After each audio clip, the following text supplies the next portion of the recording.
Scouts don't look for fast players anymore. They look for that go speed. There is a massive difference between being fast on a track and being fast with a ball at your feet while a 200-pound defender is trying to tackle you. When Usain Bolt stepped onto a pitch, his world record speed vanished. He looked lost, heavy, and slow. That's because he was trying to use track speed in a match speed world. If you're copying his heel strikes and long strides, you're not just wasting your time, you're making yourself easy to predict. The best players in the world, Salah, Mbappe, Vinicius Jr., all share a secret. They have mastered the art of the ghost glide. It's a specific way of striking the ground that allows them to change direction instantly without losing a fraction of their velocity.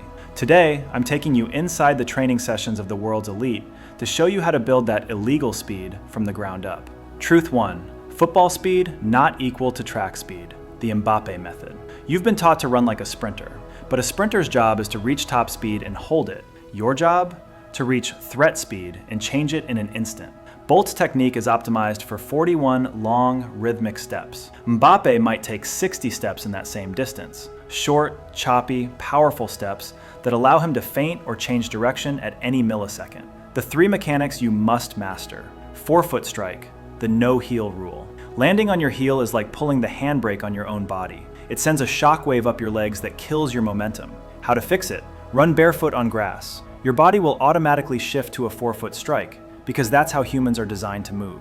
Pro example, watch Kylian Mbappe's feet in slow-mo. Even at 38 kilometers per hour, his heels barely touch the grass. He's essentially bouncing off the ground. Outward feet plus hip rotation. Track runners keep their feet perfectly straight, but football requires lateral stability. How to fix it? Point your toes slightly outward, 10 to 15 degrees, to engage your glutes and abductors. This creates a power bowl in your hips. Pro example, Haaland's bow-legged sprint stance isn't a flaw, it's biomechanical genius. It lets him transition from a straight sprint into a shoulder-to-shoulder battle without losing balance. The forward lean, the falling tree. Acceleration is a controlled fall. Most players run too upright, which puts all the pressure on their quads. How to fix it? Lean forward 5 to 10 degrees from the ankles, not the waist. This shifts your center of gravity. You're not just running, you're using gravity to pull you forward. Pro example, Mbappe's signature lean makes him look like he's falling into his sprints. That's why he's so hard to catch. The drill, falling sprints. 5 sets of 10-meter sprints, barefoot or minimal shoes. How to do it? Stand tall, lean forward until you almost fall on your face, then explode into a sprint. Focus. Drive your knees high, land on the balls of your feet. But here's the problem. Even if you fix your form, your shoes are still slowing you down. By the way, I need to tell you something that might sound crazy. In the past couple months, I've been building something called the magnetic touch, and it will probably be the most important training drop of your whole season. If you freeze when you get the ball, rush your decisions, or feel like the game is just too fast right now, then this is for you.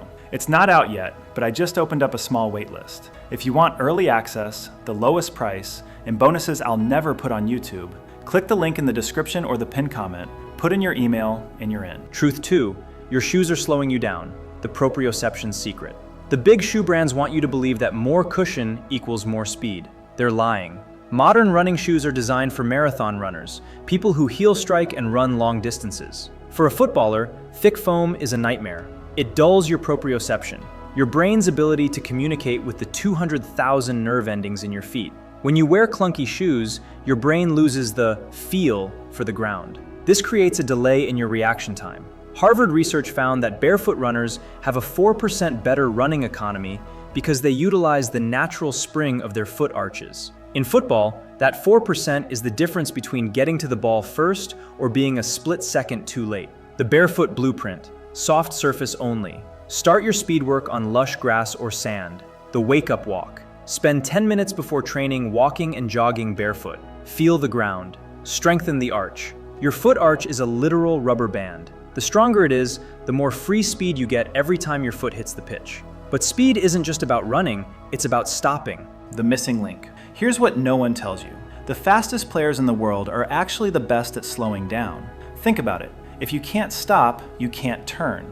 If you can't turn, the defender just has to wait for you to run out of space. Elite acceleration is nothing without deceleration. Players like Messi and Hazard mastered the negative step. They sprint at 100%. But in 2 steps, they can drop to 20%, leaving the defender flying past them like a freight train with no brakes. How to train deceleration. Set up 2 cones 10 meters apart. Sprint at 100% to the second cone, then try to stop dead exactly on the line in as few steps as possible. Goal: if it takes you 5 steps to stop, you're easy to defend. If you can do it in 2 or 3 steps by lowering your hips and digging into the grass, you're officially dangerous. But none of this matters if your feet aren't strong enough to handle the speed. Truth 4. Haaland's 5-minute bulletproof routine. Erling Haaland is a physical freak, but his explosiveness comes from his tendons, not just his muscles. Most players train their contractile strength, lifting weights, but they ignore their elastic strength, stiff tendons. Stiff tendons act like high-tension springs. The isometric routine, do this 3 times a week. Single leg isometric hold, 45 seconds. Stand on one leg, slightly bent, and hold your arch high. This pre-tensions the ankle. The wall drive, 30 seconds. Lean against a wall at a 45-degree angle. Drive one knee up and push the wall as hard as you can with your standing foot. This trains the forward lean power. Horse stance, 45 seconds. A wide sumo squat. This wakes up the glutes for lateral speed. Split stance calf raise, 20 reps. Slow on the way down, explosive on the way up. When your tendons are stiff and bulletproof, you don't waste energy. Every ounce of power from your legs goes directly into the ground. But speed isn't just about strength, it's about how fast your feet touch the ground. Truth 5. The Pogo hack and the Mbappe sprint routine. If you want that first step pop that makes defenders gasp, you need to train your ground contact time. The less time your foot touches the grass, the faster you are. The Pogo jump. Stand tall and bounce like a pogo stick. Do not let your heels touch the floor. Imagine the grass is burning hot. You want to snap off the ground instantly. Progression. 3 sets of 20 seconds of speed pogos. Focus on the sound. It should be a sharp tap, not a dull thud. The final match speed routine. Shadow sprint. 6 reps. 5 meters forward, 2 meters back, then 15 meters explosive forward. Mimics tracking a runner and braking on the counter. Curved sprint. 4 reps. Sprint 20 meters in a wide arc. Footballers rarely run in straight lines. We run in curves to stay onside or get around defenders. Reaction burst. 10 reps. Have a partner drop a ball or clap. You explode for only 5 minutes. The first 3 steps are everything.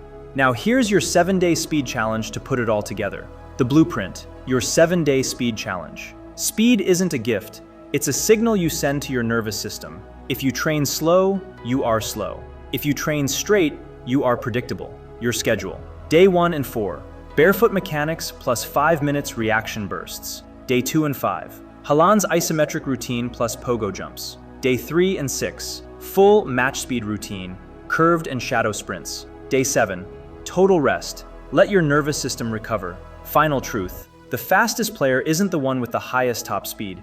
It's the one who can reach their top speed in the shortest amount of time, over and over again, for 90 minutes. Stop training like a track star. Start training like a predator. Your move. You've just learned the exact blueprint to develop illegal speed. Now I want to see who's actually committed. Comment illegal speed below if you're ready to put in the work. I'll be looking for those comments to send over extra technical tips on foot striking. Don't just run, explode. Your move.